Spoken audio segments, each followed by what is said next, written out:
Uma gorila grávida bateu na porta da cabana do guarda florestal no meio da noite. Uma batida que parecia um pedido e que rasgou o silêncio como se o bosque tivesse decidido aparecer ali, à porta de casa. Mark acordou num salto. A lanterna caiu da mesa ao pé da cama, rolou pelo chão de madeira e lançou uma faixa de luz trêmula até a porta. Lá fora, o bosque respirava profundo. O vento inclinava as copas. Os grilos retomavam o compasso. A batida veio de novo. Um contato surdo, a palma pesada de algo vivo contra o batente. Não era uma mão humana. Era uma presença que ocupava espaço, que empurrava as leis do esperado. Pelo olho mágico, Mark viu primeiro o contorno. Ombros largos, pelagem escura, uma silhueta mais massiva do que uma mulher, e uma barriga que desenhava um arco que ele reconheceu antes mesmo de entender o que via. A gorila estava ajoelhada no limiar, a perna direita apoiada num tronco de galho, com a pele marcada por um arranhão inflamado e úmido. Seus olhos, escuros e brilhantes, encontraram o ponto do olho mágico com uma mistura que não era só medo. Havia um apelo bruto, quase urgente. O instinto gritou para trancar, para se afastar, para chamar apoio e iluminar a cena até enxotá-la dali. Mas havia outra voz, cansada de patrulhas e calejada por córregos e filhotes perdidos, que falou mais alto. A sensação de que diante daquela barriga havia uma vida à espera e que alguém deveria agir, mesmo que fosse só para ganhar tempo até a ajuda chegar. Ele não abriu a porta. Abriu só até a fresta, mãos vazias, movimentos lentos. A lanterna caíra. Agora Mark acendeu outra, mas a manteve baixa, fazendo um cone de luz pequeno, convidativo na dose certa de cautela. Falou com voz baixa, segura, o som de quem conhece trilhas e sabe que som demais pode provocar pânico. Calma, fica aí. Não chamou por seu nome, não fez som de comando. Ofereceu presença humana com tamanho suficiente para ser percebido, e não tanto que parecesse um confronto. Ela não entrou de bote pronto. Encostou a palma no batente, como medindo distância. Em uma sequência dramatizada, uma licença narrativa para que a cena acontecesse naquele interior de cabana, ela empurrou o limiar com cuidado, avançou um passo, e quando Mark se retirou para o canto mais claro da sala, se acomodou no chão como quem se põe onde é mais seguro. Não se tratava de domesticação nem de amizade instantânea.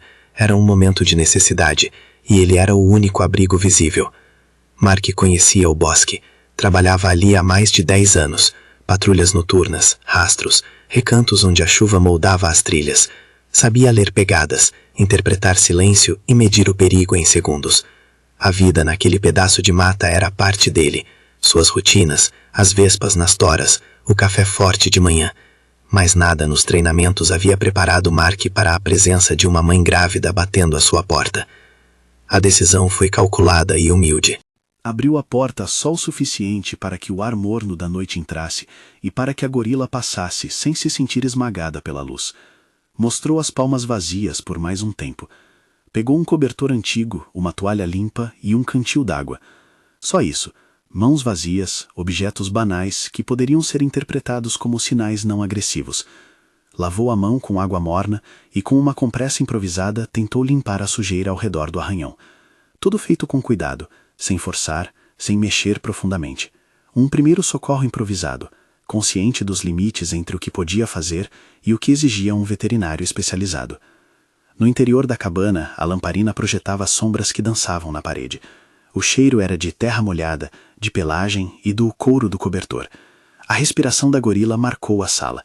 Lenta, profunda, como se cada puxada de ar fosse medida para 2 vidas. Mark se sentou a um canto, distante o suficiente para que ela não se sentisse acuada, perto o suficiente para observar. A noite tomou o compasso de seus pensamentos. Rádio pronto, mensagem para a estação, mas ninguém sabia ao certo quando chegariam os reforços naquela hora e naquela trilha. O telefone de campo tinha sinal caprichoso. Ele tentou, deixaria recado, mas não podia adiar a urgência que se anunciava nas entrelinhas daquela respiração. O trabalho de parto começou poucas horas depois, quando a lua ainda ria atrás das nuvens. Não houve cânticos nem milagres instantâneos. Houve esforço concentrado, gestos repetidos, a natureza fazendo o que faz em seu próprio tempo. Mark não se aproximou. Ficou como testemunha respeitosa, olhos fixos nos ombros que tremiam, nos movimentos de contorção, nos chamados curtos que a mãe emitia entre respirações. Em dado momento ela esticou a mão e apoiou-a sobre a própria barriga, um gesto que Mark entendeu como proteção, e que ao mesmo tempo mostrou a fragilidade que carregava. O nascimento foi contido do ponto de vista visual. Não havia descrição gráfica.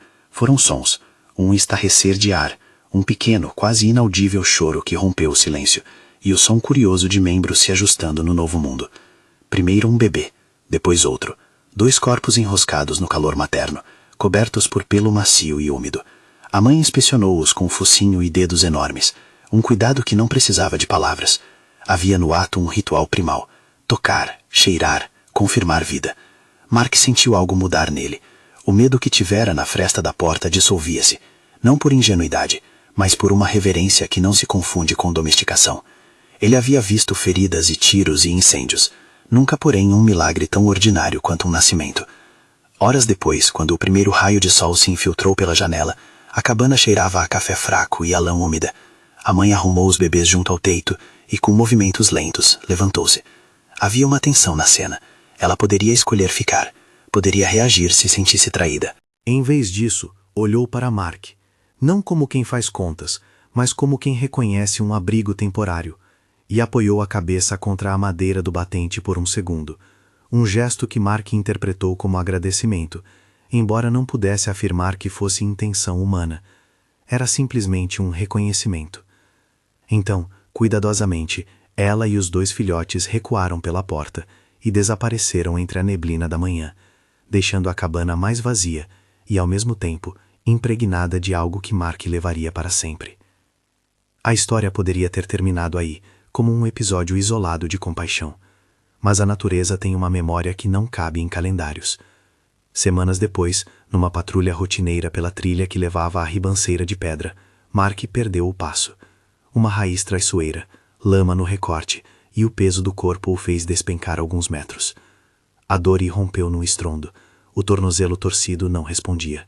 O rádio que ele tirara do cinto caiu no atoleiro, a bateria exposta à água. O telefone estava fora de alcance. Foi o pôr do sol que começou a transformar preocupação em desespero. Temperatura caindo, animais circulando, a escura vastidão onde grilos soavam como um relógio sombrio. Houve momentos de medo puro, a sensação de que a noite seria mais vasta do que seus pés podiam alcançar.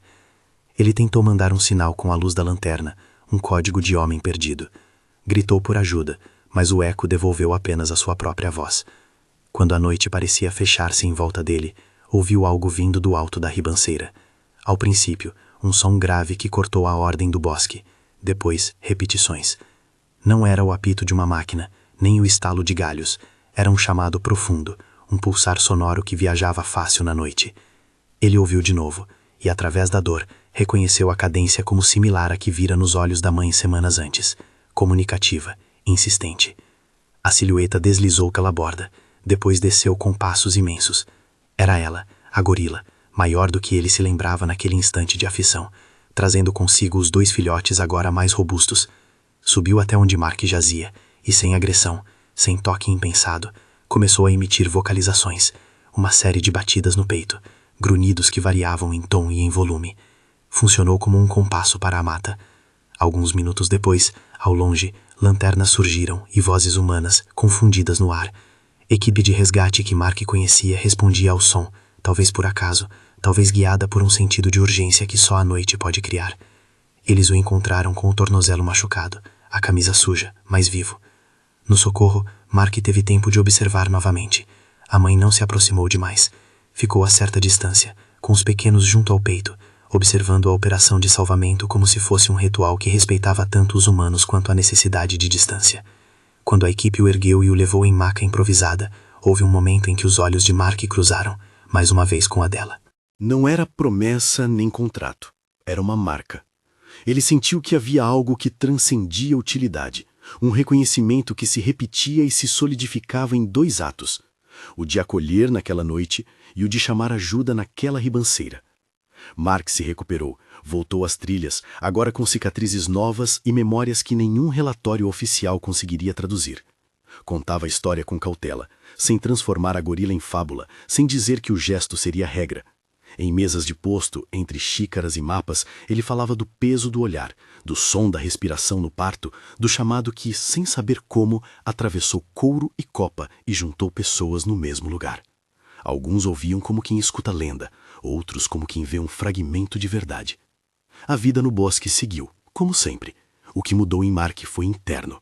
Uma disposição maior para enxergar vulnerabilidade onde antes via apenas risco.